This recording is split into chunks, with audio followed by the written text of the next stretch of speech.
Something we hadn't seen yet tonight, Kevin Owens in the ring. They're going to get their money's worth out of him. They paying him $2 million a year. By God, you're going to be on 75 to 80 minutes of every program. And his story is still he doesn't have a WrestleMania match. Now, they've talked to Rollins in the back, by the way, earlier. I didn't even jot that down. Apparently, somebody clocked him. He had a gash on his eyelid, but he was staring off into space and would not comment on the sorry state of affairs that he's in, that he's not at WrestleMania. Well, Owens, he came out and he's going to lay this shit down. He's going to shuck this corn all the way down to the cob, tell us how he feels. Because he doesn't have a WrestleMania match. And so he wants to have the Kevin Owens show at WrestleMania. We've been hearing that the guy I'm about to talk about may or may not now have agreed to have a match. But Owens wants a KO show at WrestleMania with some lowlife from Texas. Like, I don't know, JBL. Nah, he's a bully and an asshole. Booker T.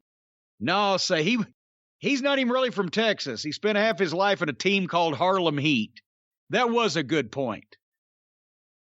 Because Harlem's in New York. Yes, it is. And he mentioned Shawn Michaels, but he can't be, he's a Canadian, he can't be sacrilegious. So none of them will do. The perfect choice.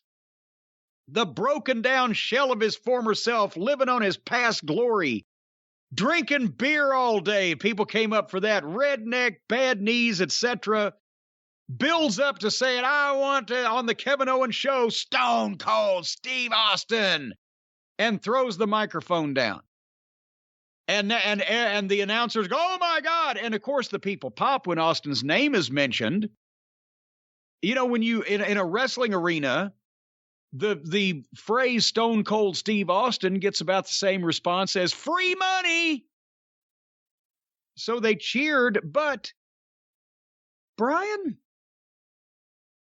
if you're wanting to get Stone Cold Steve Austin back at a WrestleMania in Texas and have him interact in any way with anybody, couldn't you come up, even if it's Owens, I'm not saying it shouldn't be Owens, but couldn't you come up with some better motivation for Steve Austin to come back, some better happening or incident to motivate Steve Austin to come back after all these years to do a talk show or a match or a beer drinking contest or a quilting bee or whatever, than giving Kevin Steen a long-standing hatred of Texas over the last 4 or 5 weeks?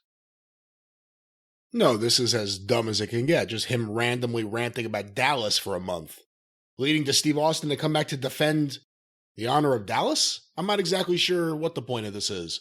They thought they were going to have a match. Steve Austin put his foot down and said there will be no match. And now they're going to have to make the best of this that they can. They can have a bit of a skirmish. I'm sure the people will be happy about it. But before they even knew there wasn't going to be a match, by the strict definition of same, this was the idea they had. Steen doesn't like people from Texas. What the? Seriously? And he's, you know, if he'd been going on record for the past 10 years he's been in the company or whatever long it's been, yeah, but one thing I can't stand is those Texans. That'd be one thing. If he'd beaten up a bunch of people from Texas and laughed about it, that'd be one thing. If he goddamn mistreated a cow, well, that's going too far. But just for 4 or 5 weeks, yeah, I hate Texas. Out of the blue. Cinderella story, out of nowhere. They shoehorned this reason into that fucking high-heeled slipper very, very hard. It was placed there with a sledgehammer. It doesn't get you excited about Austin, that's for sure. And I'm, again, is anybody close to Austin? Jim Ross is not there anymore to mistreat, but was anybody else close to Austin? Or does Austin have a charity that somehow Steen could have maligned that he likes? Or even a fan could have been mistreated while wearing a Stone Cold Steve Austin t-shirt? You know Austin's not going to let something like that. Just anything, but I hate Texas and Dallas. Even a lot of people in Texas hate Dallas. I think those were the last words Steve said when he left Texas. I hate this shit. Last time I was down there 4 or 5 years ago, you take your life in your hands just to drive on the interstate. They're doing road construction on everything all at the same time. One of the major interstate highways around the Metroplex now is named after George fucking Bush. So you know it goes nowhere.